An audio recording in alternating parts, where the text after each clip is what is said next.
അതെന്തോട്ടെ, എങ്ങനെയാണെങ്കിലും അത് കേരള പ്രദേശ് കോൺഗ്രസ് കമ്മിറ്റി തീരുമാനിക്കും. ഇനിയെങ്കിലും രാഹുലിന്റെ രാജി ചോദിച്ചു വാങ്ങണ്ടേ? അത് എങ്ങനെയാണോ അത് എന്തായാലും നമ്മുടെ കേരള പ്രദേശ് കോൺഗ്രസ് കമ്മിറ്റി പ്രസിഡന്റും മറ്റു മുതിർന്ന നേതാക്കന്മാരും പ്രതിപക്ഷ നേതാവ് ഉൾപ്പെടെയുള്ള ആളുകൾ ആലോചിച്ച് ഇന്ന് 2 ദിവസത്തിനുള്ളിൽ 100% ചോദിച്ചാൽ പറയും. എന്റെ ചോദിച്ചിട്ടില്ല, ചോദിച്ചാൽ എന്റെ അഭിപ്രായം പറയും. ചോദിക്കുന്നതിന് വേണ്ടി കാത്തു നിൽക്കേണ്ടതുണ്ടോ? DCC പ്രസിഡന്റിന് കൃത്യമായ അഭിപ്രായം പറയേണ്ട ഒരു സാഹചര്യം എത്തിയിട്ടില്ലേ ഇനിയും? ഇല്ല, അഭിപ്രായം പറയേണ്ടതില്ല. അത് ഞങ്ങളെല്ലാം പാർട്ടിയുടെ അകത്ത് നിൽക്കുന്ന ആളുകളല്ലേ, അത് അകത്തല്ലേ സംസാരിക്കേണ്ടത്, പുറത്ത് സംസാരിക്കേണ്ട കാര്യമല്ലോ. അത് എങ്ങനെയാന്നുള്ളത് സംസാരിക്കേണ്ട സമയത്ത്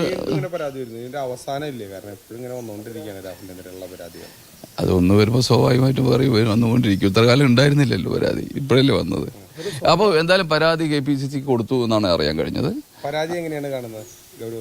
പിന്നെ ഗൗരവത്തോടെ തന്നെ ആരുടെയാലും അത് ഉൾക്കൊണ്ട് ഒരാൾ പരാതി തന്നാൽ അത് പാർട്ടി ഗൗരവത്തിൽ തന്നെ എടുക്കും.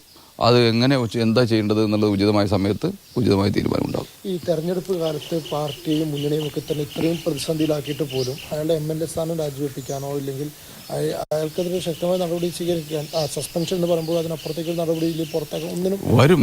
കാത്തിരുന്ന് കാണാൻ എന്തായാലും ദിവസങ്ങളുണ്ടല്ലോ, വരും. ഇന്നലെ അല്ലേ കിട്ടിയത്, പരാതി കിട്ടിയത് ഇന്നലെയാണല്ലോ. വന്ന് നാളെ ആയിട്ട് പരിപാടി. വിവാഹം ആലോചിക്കുന്ന ഘട്ടമെത്തി അപ്പോഴാണ് പിന്മാറിയത്. ഇതൊക്കെ സത്യത്തിൽ രാഷ്ട്രീയ ഇത് വ്യക്തിപരമായിട്ടുള്ള ജീവിതവുമായിട്ട് ബന്ധപ്പെട്ട കേസാണിത്. ഇത് പാർട്ടി അല്ലത്, പക്ഷെ പാർട്ടിക്കാരനായി പോയത് കൊണ്ടാണ് നമ്മൾ ഇടപെടുന്നത്.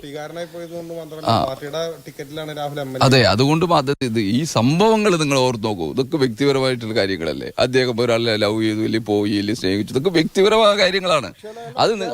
അത് പാർട്ടിയുടെ ആളായത് കൊണ്ടാണ് ഇത് ക്ലിപ്പ് ചെയ്ത് വന്നുകൊണ്ടിരിക്കുന്നത്. പാർട്ടി നൽകിയ അധികാരവും സ്വാധീനങ്ങളും അയാൾ ഉപയോഗിച്ചു. എവിടെ സ്വാധീനം? സ്നേഹിക്കുന്നതിൽ സ്വാധീനം ഉപയോഗിച്ചിട്ടാ? രണ്ടുപേരും കൂടി ഞാൻ അതിലേക്ക് കടക്കുന്നില്ല. ഈ പരാതി ഉള്ളത് കേരള പ്രദേശ് കോൺഗ്രസ് കമ്മിറ്റി ഗൗരവം കാണും, അത് നടപടി ഉണ്ടാവും. പാലക്കാട് DCC അധ്യക്ഷൻ A. തങ്കപ്പനാണ് മാധ്യമങ്ങളോട് സംസാരിച്ചത്. ആര് പരാതി നൽകിയാലും ഗൗരവത്തോടെ തന്നെ കാണും എന്നാണ് അദ്ദേഹം പറയുന്നത്.